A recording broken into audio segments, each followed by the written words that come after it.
I have a question. Do you want to be evil?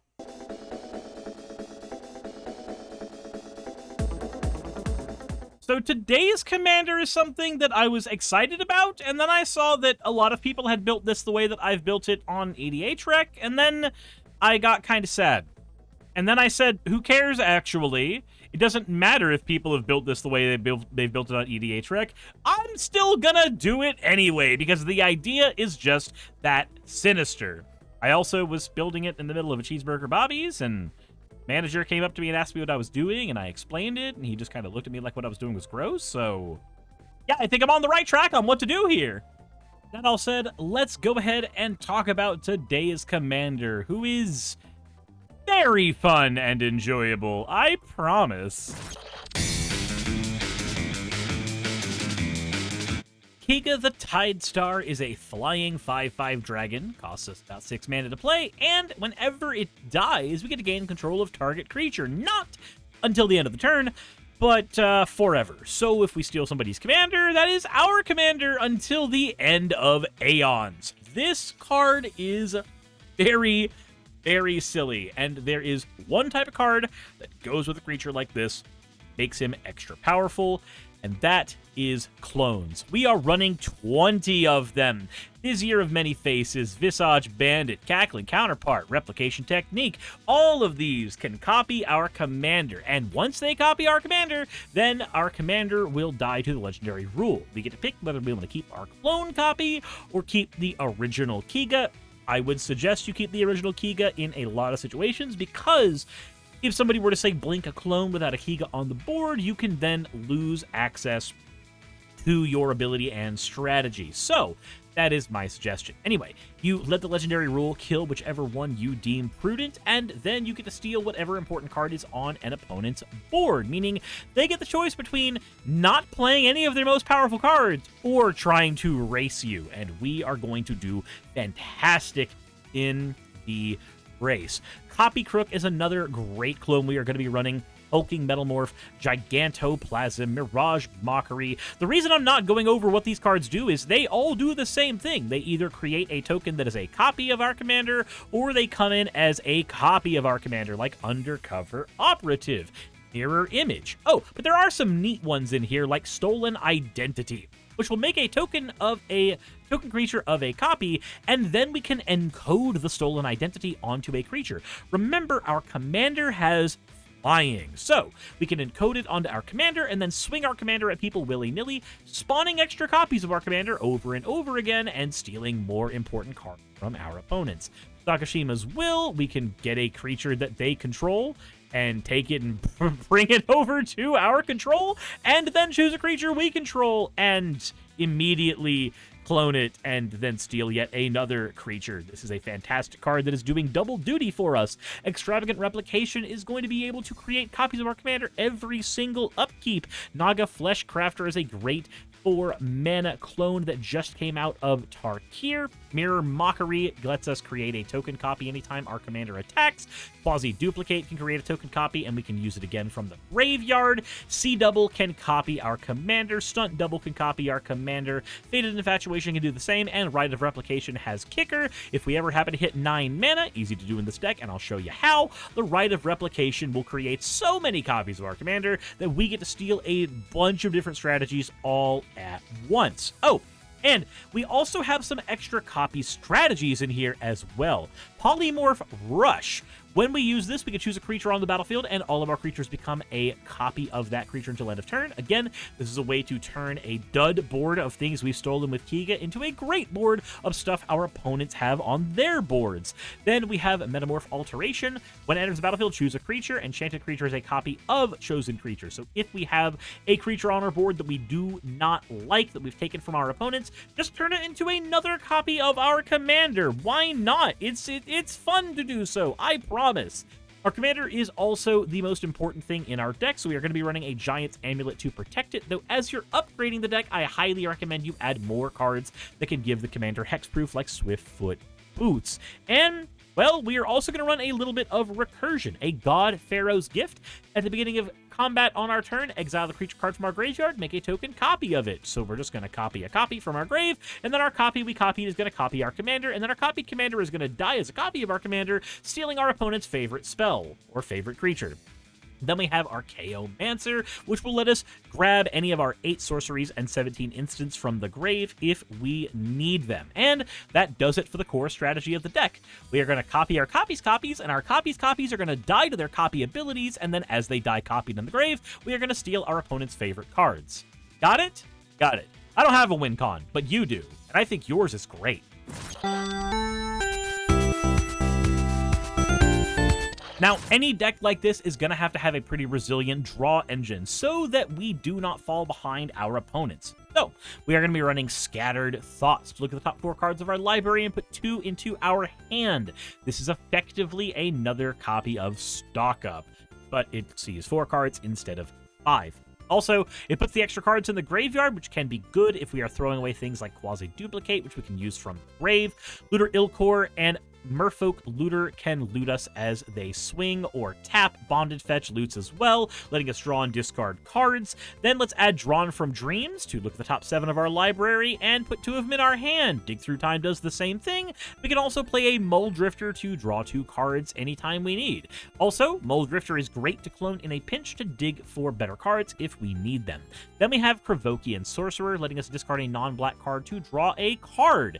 This is a fantastic looter in this deck because we don't have any black cards. We're just going to draw and discard like we would with a Bonded Fetch. Then we have a bracket information thing that popped up.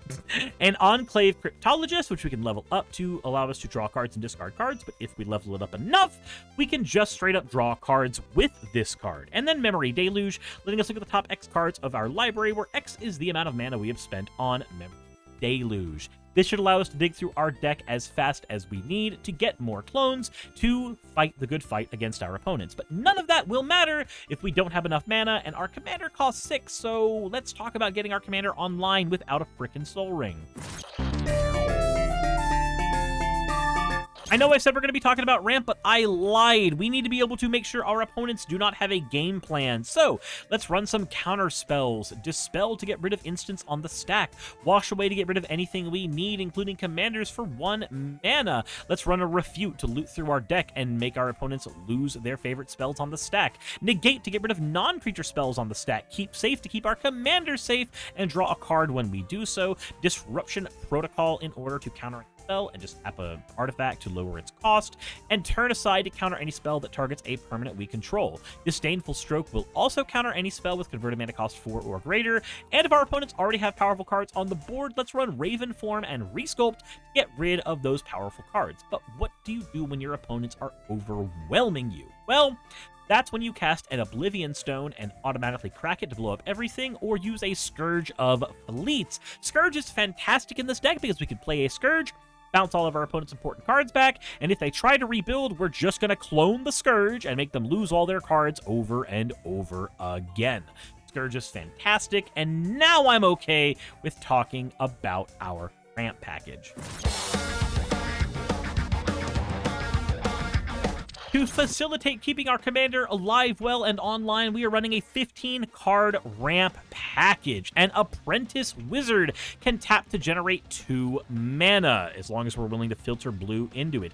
Hedron Archive taps for 2 mana. Stonespeaker Crystal taps for 2 mana. Golem's Eye taps for 2 mana. Sisay's Ring taps for 2 mana. All of these will be able to give us all the mana we possibly need. And then we have basic 2-mana rocks as well. Mind Stone, Prismatic Lens, Planar Atlas. The Atlas also lets us filter lands to the top of our library so we don't miss land drops, which is fantastic. Sad Robot and Wayfarer's Bauble can grab us basic lands out of the deck, as can Burnished Heart. And an Unstable Obelisk gives us access to ramp that can also blow up important game pieces later in the game if we need. Also, I promise you, everybody forgets Unstable Obelisk can blow up cards when they're on turn 6 and 7, so you just use this as the surprise gotcha when somebody drops, I don't know, Bolus's Citadel down, and they're like, aha, I'm going to go dig through my deck for all my favorite cards. And you go, nope, I have a rock that says you don't get to do that. Suck on that. Then we have Ever-Flowing Chalice. It has multi-kicker, so if we have a lot of mana, we just spend it into this, so we have access to more mana later in the game. And finally, a Worn Power Stone, the best rate of return we can possibly have on a 2-mana rock. And that does it for all of our ramp. But we are not done. We still need to talk about our lands. Now, we've got 25 basic lands in islands, but we also want a lot of utility lands as well. We want to be running a Pit of Offerings to take care of graveyards, a Seagate Wreckage to draw cards in the late game, an Ipnu Riviette, which will allow us to force a player to mill 4 cards. Really great when somebody casts a Vampiric Tutor and we want to shut that shit off. Haunted Fengraf can allow us to return one of our clones from our graveyard to our hand. Myriad Landscape can ramp us when we need it. Tectonic Edge can blow up a land when we need to. Archivore Zofka will allow us to draw cards late into the game. Aether Hub will allow us to generate a colorless mana whenever we want, and we can use it to filter out one of our bits of mana and turn it into whatever color we want effectively by getting rid of an energy. So the Aether Hub is here so that if our opponent has a card with, say, a really cool activated ability, we don't lose access to using that ability just because we are playing a mono deck. Cassia's Dig Site lets us surveil as we need, and Ominous Cemetery will allow us to get rid of problematic creatures whenever they try to attack us. Great budget card, and I'm glad to see that people are talking about this a little more. Whew. And that does it for all the ramp. Now all that's left to do is talk about how to play this thing. So you really want to have a hand that has multiple ways to ramp, and this hand does, so we are going to be keeping it. Let's open up with our draw, play an island, and pass to our opponents. Next turn, we get to play a Cassia's Dig Site, tap 2, and drop a Mind Stone on the board. Then when turn 3 comes around, we're going to play an island, and we are going to tap 3, get the Burnished Heart out, and pass to our opponents. Once we move on to turn 4, we are going to play an island, and you know, I'm in an interesting spot. I could go for Hyper Ramp, and that may be the thing to do, actually, looking at where we are at right now. But that's a bit slow. It's really slow to do that. So we are just going to crack the Burnished Heart, go into our library, and get 2 islands out. Burnished Heart is really, really slow, but it is some of the safest ramp we have access to. And then pass to our opponents. Move into the next turn, we have an Encroaching Wastes. Go ahead and play the Archivore Zodka out, and we want to be able to instantly use our commander. So I don't think we use any of our stuff on turn 5. I think what we do is we just cast Muldrifter and draw our extra cards, and then pay 1, 2, 3 and cast an Unstable Obelisk. We have access to it for later, you know, just in case. Also, this gives us the 10 permanents we need on the board in order to trigger Archivore Zodka, so now we can use this to draw cards later in the game when we need to. Moving into turn 6, let's go ahead and pay 1, 2, 5, 6. Let's get our commander online, and then let's pay 1, 2, 3, and let's play a mirror image on our commander, blowing it up and stealing one of our opponent's favorite cards. Let's say that we win the game once we've stolen 8 cards from our opponents, because that should be enough to basically give us what we need to deal with anything that they have. So we move on to turn 6. We have an island we can play, and let's do 1, 2, 3, 4. Let's cast Sakashima's Will. Let's go ahead and create a clone of our commander, stealing a card from one of our opponents, and let's steal a card from another opponent aside from them. When they try to fight back against what we are doing, we are going to use Refute to counter whatever that spell is, and then we are going to pay 1, 2... we don't have enough to do it, actually. We just have the 3 mana, and that is fine. We've stolen 3 cards from our opponents so far. We get to play an island. We get to pay 1, 2, 3, 4. Vizier of Many Faces gets to go onto Kiga, blowing up and stealing a card from our opponents. We have 4 of their permanents. And then we get to pay 1, 2, 3, 4, 5. We embalm our Vizier, blowing up again, and stealing yet another card from our opponents. We have 5 cards from our opponents so far. 3 more until we have won the game. Then we get to draw, and oh looky, it's a Rite of Replication. We're going to pay 1, 2, 3, 4, 5, and then we're going to pay the actual cost of the card, 1, 2, 3, 4, and by playing Rite of Replication on our commander 5 times, we are going to, well, steal 5 cards from our opponents, and now we have 10 cards from our opponents. We're going to use those to win the game. That is the game plan. It is very straightforward. Clone Kiga, use counterspells to defend Kiga so you can clone Kiga and keep stealing shit from our opponents. If we were in a position where we needed to, we could pay 3, get rid of our graveyard, and cast Dig Through Time, so we can dig for some more pieces if need be. There's a Stunt Double. I probably would take that. Let's see. 7. I think we would take the Memory Deluge and the Stunt Double, so that we could clone onto our commander again in a following turn. I'll go to the bottom of the deck. Whoop. With these, I would be able to go 1, 2, 3, 4. Here's a Stunt Double. I'm stealing your 11th card. 1, 2, 3, 4. Here's a C Double. I'm stealing your 12th card. And 1, 2, 3, 4. Memory Deluge. Let's refill our hand with some cool and neat shit. Unfortunately, it gave us all mana, which we don't necessarily need.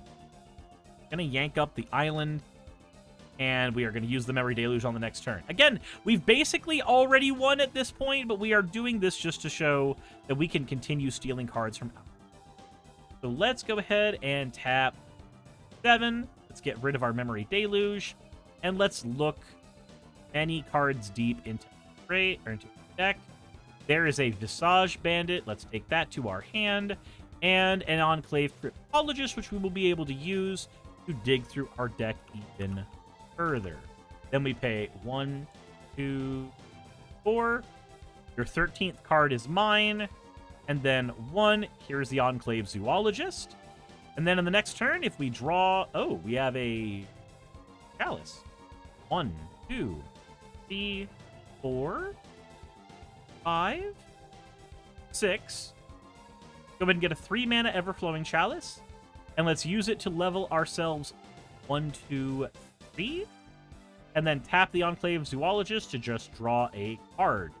And we can just keep on doing that. If I tapped my stuff correctly, then I could also use the Arch. No, I couldn't use the Arch to draw. I've already done that. Well, we are now out of steam. We have 13 cards from our opponents. So, yeah, I think that's a pretty good number to end on. So let's upgrade this deck a little bit, huh?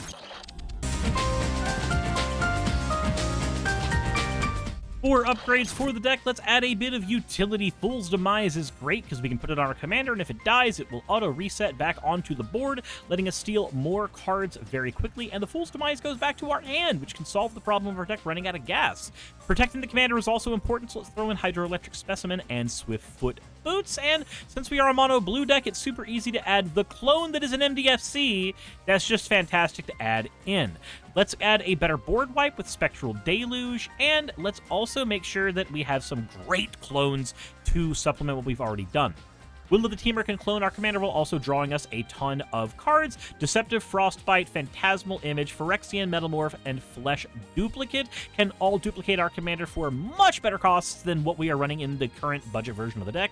Followed Footsteps and Endless Evil can create multiple copies of our commander over the course of the game, making it very easy to keep stealing all of our opponent's favorite cards. And a Blade of Selves will allow us to create 2 copies of our commander every time it swings, making us steal more and more cards from our opponents like an asshole.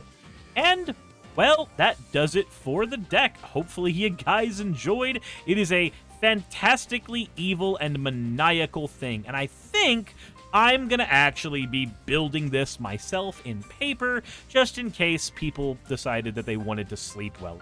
I want to take that away from them. I want them to lose access to that, you know, that safety, that wonderful feeling of calm.